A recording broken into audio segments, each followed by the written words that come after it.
military honors in respect to the rabbi's many years of service to the Navy.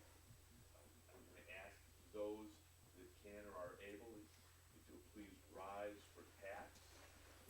Those that have served in the military, please give a hand salute. Otherwise, if you have not served, place your hand over your heart, please.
On behalf of the President of the United States Navy, and a grateful country, please accept this flag and devotion for your loved one's honorable service to our country.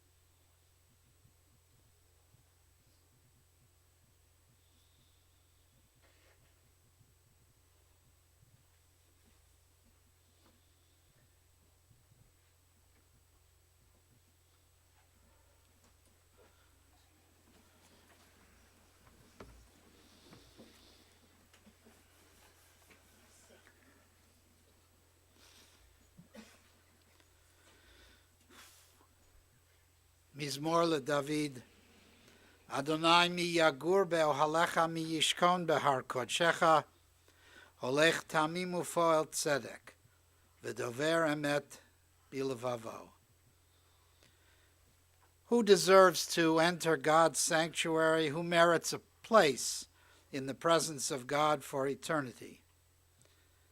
The one who lives with integrity, who does what is right, speaks truth in his heart. He who has no slander upon his tongue and does no evil to fellow human beings.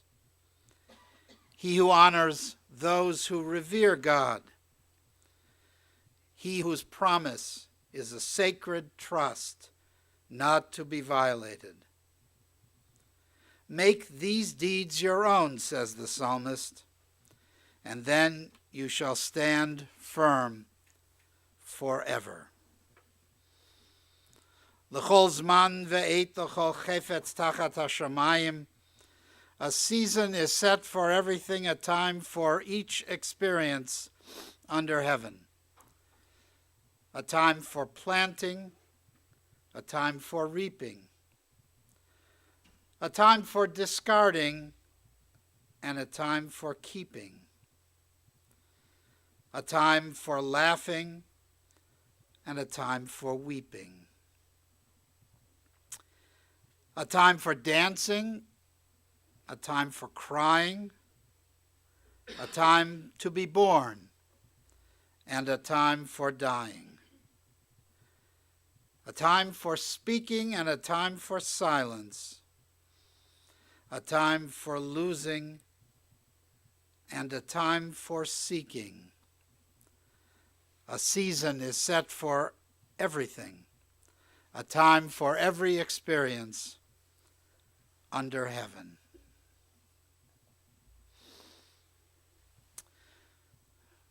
Friends, first of all, I want to say how much your presence here means to Barbara and her family, and to Bud, who would have loved to be able to share a moment with each of you. And I know that your friendship and your closeness to him, he appreciated all his life. Just so you know, I am a colleague of Bud's, but also became a friend. I met him a couple of years ago when I came back to Cleveland and started going back to the Park Synagogue Minyan, and he was a regular there in those days. And I got to know him and love him, and that's why I am honored to be able to say a few words to help share this moment with you. Now, our tradition suggests that there are 3 crowns that an individual can acquire in his lifetime or her lifetime. Keter Torah, the crown of Torah, Keter Malchut, and it's hard to know how to translate that, but we'll say for the moment the crown of responsibility, and Keter Kehuna, the crown of the high priest, meaning a kind of spiritual crown. And in a way, we spend our lives trying to acquire those crowns for ourselves. Some succeed and some don't. But for Bud, all 3 of those crowns were most important. He wore them each with great pride, and let me share with you what I mean. First of all, we'll start with the crown of Torah, knowledge, wisdom. All of you who spoke to him know that, of course, he was smart, bright, intelligent, but he was also wise. And there's a big difference. I had a chance to read, he used to write for I'm not sure exactly what it was, but a publication that came out to Navy people, and he sort of wrote a chaplain's column, and I got to read some of them. They were great. Intelligent, wise, interesting.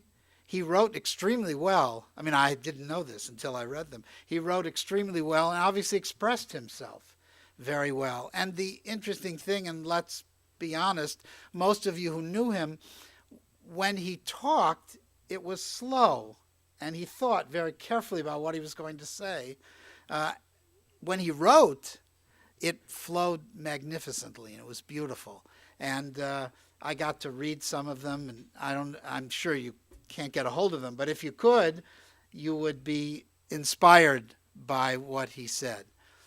His knowledge coming from the seminary, as serving as a rabbi, his knowledge of Jewish tradition, of our texts, was phenomenal. Keter Torah, the crown of Torah that he always wore with great pride. The second one, Keter Malchut, the crown of responsibility, let's say. I'm sort of loosely translating here. The crown of responsibility. He took no greater responsibility than what he did for his country. And I need to share with you, first of all, I read an interview, and the person who was interviewing asked him, why did you become a chaplain? Most rabbis go to pulpit work. Why did you become a chaplain? And first of all, with probably a smile on his face, that kind of angelic little smile that he gave you when he was telling a joke, he said to the person, well, in the army, I have a superior and I have to kowtow to that superior, and sometimes he or she may not be all that nice or kind, but I have that one superior. He said, in the congregation, I have 500 superiors that I have to deal with. So I'm sure he was smiling. I didn't see him. I'm sure he was smiling when he said that. But he actually became a chaplain by choice. He wanted to serve his country, and he wanted to serve the Jews who ended up in the military. And let me share with you that is a community that, unfortunately, we as individuals and as a community, we tend to forget that our boys and girls are serving this country in the military. And they need people like Bud. And he was perfect for the chaplaincy. Why do I say that? He was such a kind person. He wasn't aggressive. I couldn't be a chaplain because I yell a lot. I mean, even when I'm teaching, I'm not mean, but I yell a lot. He was quiet. He could take someone into a room, talk to them, comfort them, whether it was the kid or the kid's family, right? And as well as I do, that he and these children, these young boys and girls, saw a lot of pain and suffering and death. And he was able to reach into their souls and comfort them and bring them wisdom from our tradition, and not just Jewish boys and girls. You may know, if you don't, that a chaplain in the Navy or in any of the armed services serves every religious group. And Bud was proud of that he talked to Catholic boys and probably Muslim boys. I didn't talk to him about it, but he talked to young men and women of all religious faiths. His heart was open to anyone who needed him. He was a man of peace serving in the military. And he brought that sense of peace and calm to everything that he did. He loved what he was doing. He knew he was doing a great mitzvah, serving an underserved part of our community. And he did it with grace and with charm.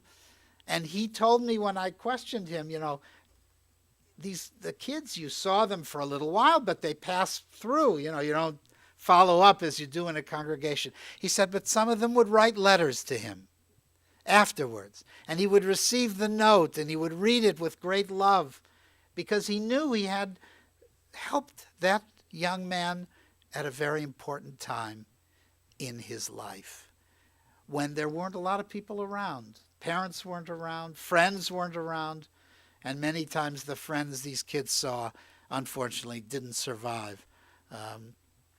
So I think that the Keter Malchut, the crown of responsibility for our community, for our nation, for our country, was so much a part of Bud's life.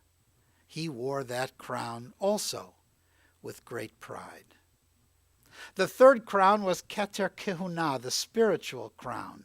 And anybody who knew him knew that in his heart and soul there was a great spiritual leader there. Again, he's not somebody who would stand up on a soapbox and scream and yell.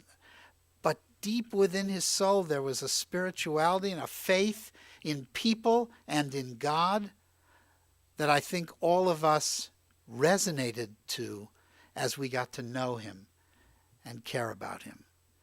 Keter Kehuna, the crown of spiritual life. But as always in our tradition, there's three, but there's always a fourth one.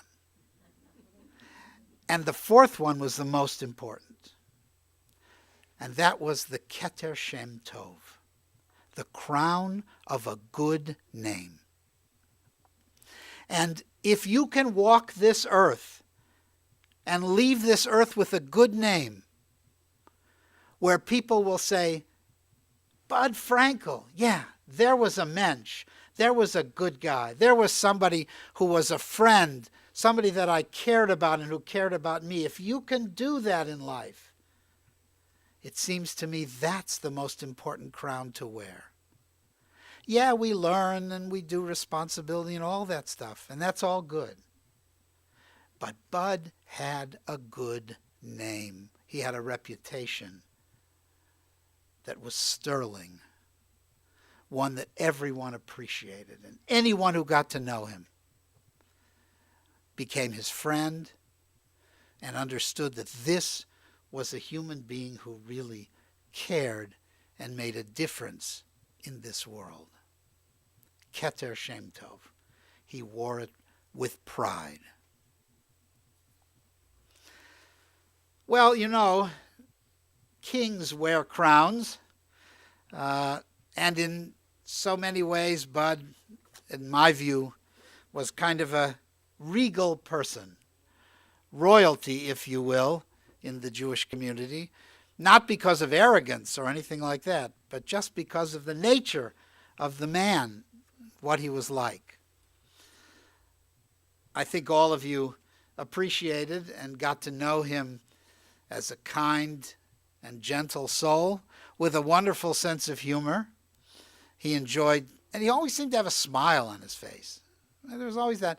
And it was kind of, I say angelic, but there's a picture of him when he was younger, much younger, when he first went into the Navy. A picture of him, he kind of had puffy cheeks, He looked a little bit like an angel. And I think that picture of him is also the way many people think about him. He's just a wonderful human being. And he was very fortunate in many ways in his life. Perhaps the most fortunate part was that he had two women in his life who cared about him and loved him very much.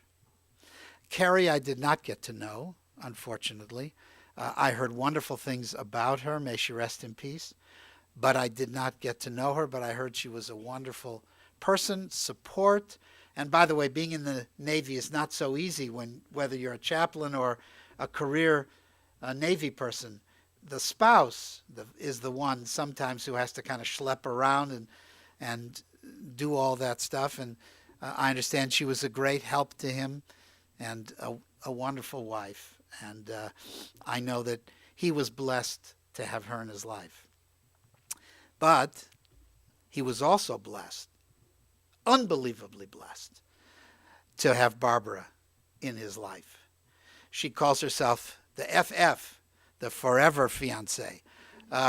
And he was so fortunate to have her. And by the way, she was fortunate to have him in her life as well.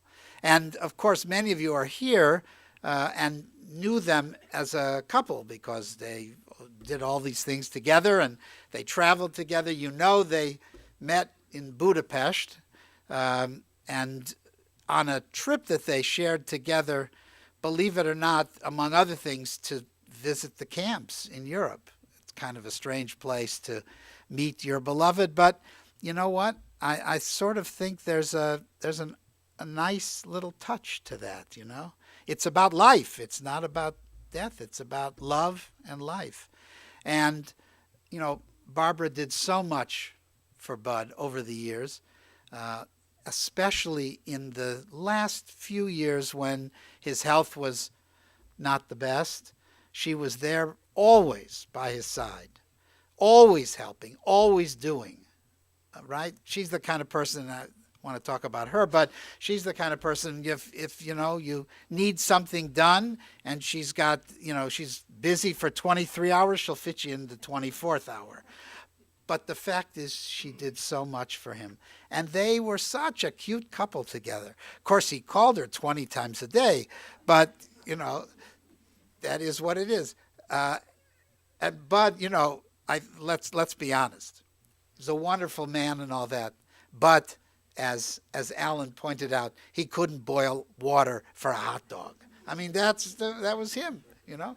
So he had the opportunity to share so many wonderful memories with Barbara, and she helped him so much, especially, as I say, over these last years to find his way in life. He moved here to Cleveland from the West Coast to be with Barbara. So he made a big change in his life. And it was a time when he needed that change. Obviously, Carrie had passed away, and he needed the change, and it was good for him. Turns out to be, it was good for all of us.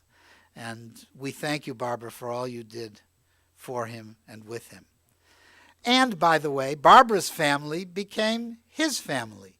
So we thank her children. Alan, on behalf of the children, you know, we thank you became his family. And I know he thought of you that way. And so we thank you for that, and we appreciate that. He had nieces and nephews. His brother Martin just passed away relatively recently. May he rest in peace. But his children, some of the nieces and nephews, were also close. They may be listening. It's a new thing now that people can listen online or something. So if you're listening, we thank you for it. But the point is that they also became very close to him, and he became close to them. They shared gifts, and you guys would always travel out to California to visit this one or that one. And your Pittsburgh family, I'd say schlepping, but it was an honor to go, and it was your privilege to go and visit, but he was there with you, and going to Pittsburgh back and forth to be able to share in your family. And that was important to him because he had a very small family, as you are certainly well aware. You know, there in the beginning of Parshat Vayetze, in the story of Jacob, there's a wonderful verse. I say it's wonderful not because the verse is wonderful, but the thought that comes from it is. It's the very first verse of the Parsha, and it says, Vayetze Yaakov mi Be'er Sheva, Vayelech Charana. Jacob left Beersheba and went to Haran. All right. Rashi comments that why does the Torah have to say he left Beersheba? Of course, if he went to Haran, he had to leave Beersheba. Right? You have to leave someplace to go. So why did the Torah, which likes to spare words, doesn't like a lot of words, it costs a lot of money to write the Torah. So why did they say that he left Beersheba? The answer Rashi gives is beautiful. It says, when a great person leaves a place, they leave an impression. Jacob left Beersheba, but he left behind an impression. Well, Bud left the world. We're going to miss him. But I would guarantee you that he left a great impression. Not only amongst us, but in the military with all the young people that he probably didn't even know, whom he influenced and inspired. And he leaves that wonderful impression for all of us to share and to live with and to inspire us the rest of our lives. I was privileged to get to know Bud a little bit and to share a few moments and memories with him. I will miss him as you will. But Bud, we are in your debt for all that you gave to us and to this world. May he ever rest in peace. And let us say, Amen.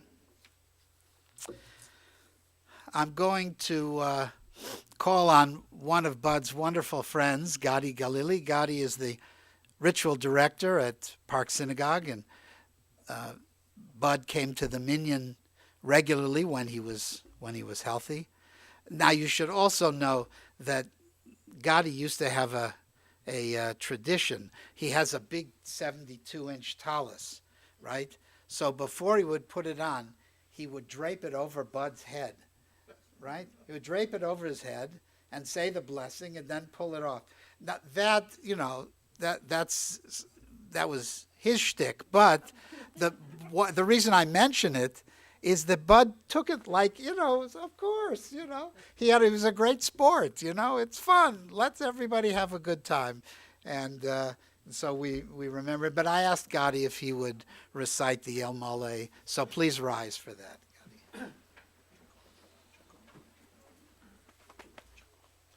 Gadi.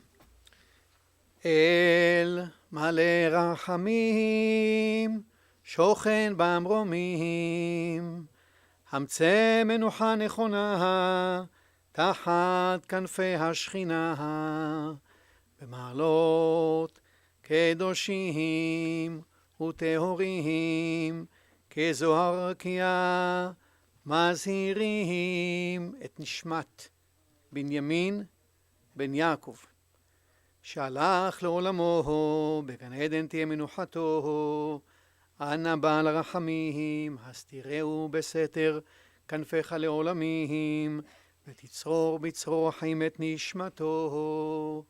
אדוני הוא נחלתו, וינוח בשלום על משכבו, ונאמר אמן.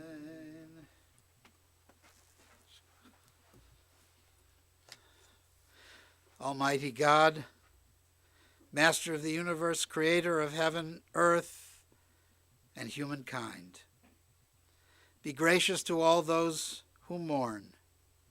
May the light of your presence dispel the gloom of absence that is felt by all of us on this day. Bless us all with your compassion, empower us with your love, touch us in the fullness of your heart, O God, that we may find inner peace. Help us to meet grief with courage, to face sorrow with strength, and help all of us to treasure the wonderful memories we have because we shared some of life with Bud. You sustain us, O God, even in our most troubled times. You are our ever-present help. We ask you now to remember your promise to us that our lives shall not be in vain. Bud's life certainly was not. It was a great example of the spirit and strength of humankind. And let us all say, Amen. There are no mourners, but those who wish to join with me in reciting the Mourner's Kaddish in honor of Bud, please join me now. Yitgadal v'yitkadash shemei Rabba, be'alma divrach irutei ve'yamlich malchutei, b'chayechon uvyomechon uv'chayei dechol beit Yisrael, ba'agala uvizman kariv v'imru amen. Yehi shmei Rabba mevarach le'alam u'lalmei almaya. Yitbarach v'yishtabach v'yitpar v'yitramam v'yitnaseh. V'yitadar v'yitalev v'yitalal shmei dekudsha barichu. Le'la min kol birchata v'shirata. Tushbechata v'nechamata. Tamiran be'alma v'imru amen. Yesh lama Rabba min Shemaya. V'chaim aleinu ve'al kol Yisrael. V'imru amen. Oseh Shalom Bimromav, Hu Ya'aseh Shalom, Aleinu ve'al Kol Yisrael. Amen.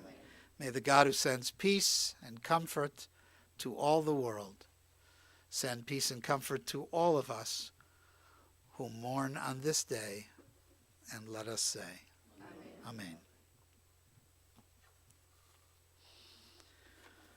Yoshe b'seiter elyon b'tzel shadayit lo nanu mar l'nai machzim et tzudati Elohai eftach bo ki hu yatzilcha mipach yakush midever chavot be'evrat hazak. Is any gentleman here that wouldn't mind helping escort flights and acting as a pallbearer? Yipol mitzvah ufam v'aminecha rak beinecha tavid v'shimat v'shem zireh ki ata Adonai